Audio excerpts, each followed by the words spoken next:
पूरे विश्व में एक बड़ी चैलेंज हो रही है। मैंने मेरे स्कूल के टाइम में कभी ये शब्द सुने नहीं थे कि मैं डिप्रेशन में हूँ, मैं स्ट्रेस में हूँ, मैं एंजाइटी में हूँ। फ्रस्ट्रेशन क्या होता है ये हमने सुना नहीं था, डिप्रेशन क्या होता है ये हमने सुना नहीं था, एंजाइटी क्या होती है हमने सुना नहीं था। पर आज मैं देखता हूँ 15 साल का बच्चा भी बोलता है कि आई एम इन स्ट्रेस, मुझे एंजाइटी हो जाती है, मुझसे ऐसे मत करो, मुझे एंजाइटी होती है, मुझे पानी की एंजाइटी है, मुझे फ्यूचर की एंजाइटी है। तो ये सारी चीज़ें क्यों हो रही हैं? इसके पीछे का मेन कारण कुछ तो आपने बताया, सोशल मीडिया के डिस्ट्रैक्शन, पर और क्या कारण है जो ये एकदम हावी होता जा रहा है हमारे इंडिया में, हमारे समाज में? अभी हम इंडिविजुअल लेवल पे बात करते हैं, उसको बाद में आप डुप्लीकेट करके मैक्रो लेवल पे भारत स्तर पे भी देख पाएंगे। एक व्यक्ति जो होता है वो अपने दिन में अलग अलग इमोशंस को गो थ्रू करता है ना। जैसे कि खुशी भी आती है, नेगेटिविटी भी आती है, जेलेसी भी आती है, सैडनेस भी आती है, बोर्डम भी आता है, सब कुछ आता है, देन जॉय एक्साइटमेंट भी आती है। जब हम अपने इमोशंस को वैसे नहीं एड्रेस करते the way they need to be addressed, है ना, पॉजिटिव इमोशंस को तो यही बोल देते हैं, इतनी खुश मत हो, है ना, सुनते हैं, इतनी भी खुश मत हो, नजर लग जाएगी। तो खुशी की एक्सप्रेशन भी प्रोहिबिटेड है। जो सैडनेस का इमोशन है उसको भी व्यक्त करने, अरे रो मत, नहीं तो लोग कमजोर समझेंगे। तो जब आप अपने इमोशंस को अक्नॉलेज ही नहीं कर रहे, अपने इमोशंस को आप रिलीज ही नहीं कर रहे हो the way they need to be dealt with, तो क्या होगा, वो चीज पाइलअप होती रहेगी, पाइलअप होती रहेगी, पाइलअप होती रहेगी। एंड देन एक ऐसा समय आएगा जब आप उस सैडनेस, मतलब वही बात होगी कि आपका गुस्सा अगर नहीं रिलीज हुआ इन द राइट वे तो वो पाइलअप होके सैडनेस बन जाता है। अगर सैडनेस बहुत समय तक रिलीज नहीं हुई तो वो डिप्रेशन बन जाती है। एंड देन वो सारे नेगेटिव ख्याल, दिस दैट, वो सब कुछ आते हैं। तो एक बहुत ज़्यादा ज़रूरी चीज़ होती है कि इन नेगेटिव इमोशंस को भी वेंट आउट करने का एक तरीका होना चाहिए।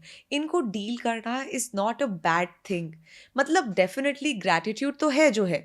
अगर ह्यूमन बॉडी भी होती है, ह्यूमन बॉडी में भी तो वेस्ट जनरेशन होती है, इसीलिए आप टॉयलेट बनाए गए हैं। उसी तरीके से हम अगर दिनचर्या में अलग अलग चीज़ें कंज्यूम कर रहे हैं, कुछ फ़ायदे की होंगी बट कुछ फ़ायदे की नहीं भी होंगी, उनको भी रिलीज करना बहुत ज़्यादा ज़रूरी होता है। And when you will continuously release, देखिए अगर 10 दिन बाद रिलीज करेंगे तो उसी को थोड़ा कॉन्स्टिपेशन कहा जाता है। ये अगर आप डे टू डे में, जैसे आपने देखा होगा आपके टाइम पे बहुत सारी physical activities was involved, exactly, है ना, lot of outdoor games were involved. Exactly. तो इवन इफ आप लोग ये वाली प्रैक्टिस नहीं करते थे, आपके स्वेट के थ्रू, आपके एक्सर्शन के थ्रू वो चीजें वेंट आउट हो जाती थी। आप अपने हाथ ऐसे ऐसे कर रहे हैं, ऐसे कर रहे हैं, तो through physical actions that got release. आज if nobody is going out for physical activity तो वो सारी चीजें पाइल अप हो रही हैं आपके अंदर। तो या तो वो शुरू कर दो, बट अगर वो नहीं शुरू कर सकते तो कोई बात नहीं, जर्नलिंग के माध्यम से जो जो दिमाग में आपके है कम से कम उसको पेपर पे उतारना शुरू करो। There is nothing wrong in feeling sad. Whatever is making you feel sad, at least put it all on paper, start writing. जैसे आप एक बार शुरू करेंगे ना तो कम से कम आपका दिमाग सारा खाली होके पेपर पे उतरेगा। एंड कमाल की बात है, तो अभी जो दिमाग में चहल पहल थी कि ये भी है, वो भी है, ये भी खराब, वो भी खराब, वो भी खराब, पेपर पे उतारने के बाद ना वो सिर्फ 10 चीजें निकलती हैं, या 20 या 50, उससे ज्यादा नहीं होती। तो उसमें ना आपका दिमाग अदरवाइज माइंड गेम्स खेलता है। तो when you put it down तो आपको रियलाइज होगा इतनी भी बुरी लाइफ नहीं है।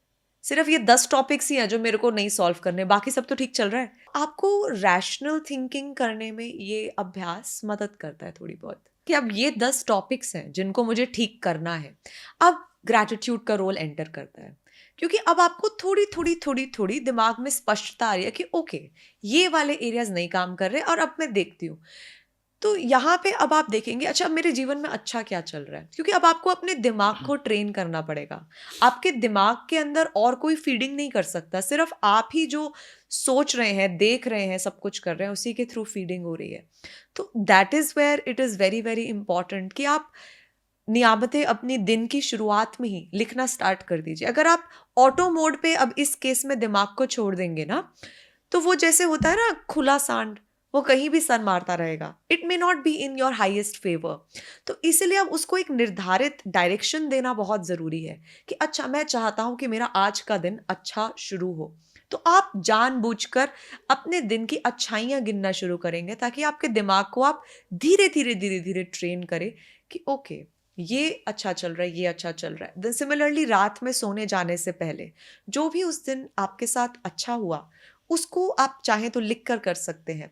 तो इससे जब आप इसको एक आई थिंक 30 डेज तक करेंगे ना, तो आपके मेंटल ट्रेनिंग होएगी कि अरे वाह ये भी अच्छा है, अरे वाह ये भी अच्छा है। तो इसको करने से देन आपका माइंड एविडेंसेस ढूंढ लेगा, अरे जीवन तो बहुत बढ़िया चल रहा है।